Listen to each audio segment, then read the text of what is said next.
৭৯তম কান চলচ্চিত্র উৎসবে বাংলাদেশি বংশোদ্ভূত আইরিশ অভিনেত্রী লেখক মিস আয়ারল্যান্ড খেতাবজয়ী মাকসুদা আক্তার প্রিয়তি প্রথম দিনের লুকে রেড কার্পেটে নিজের গ্ল্যামার ও ফ্যাশন স্টেটমেন্টে সবার নজর কেড়েছেন।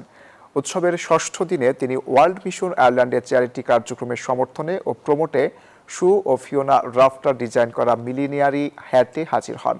আত্মবিশ্বাসী উপস্থিতি ও গ্ল্যামার্স লুকে রেড কার্পেটে আবারও প্রশংসা করান প্রিয়তি। এর আগে আইরিশ ডিজাইনার জেরাল্ডিন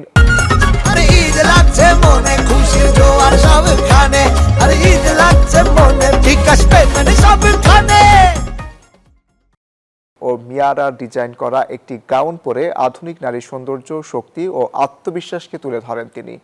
বর্তমানে মাকসুদা প্রিয়তি আয়ারল্যান্ডের প্রতিনিধিত্ব করে আন্তর্জাতিক ফ্যাশন ও চলচ্চিত্র অঙ্গনে সক্রিয়ভাবে কাজ করছেন।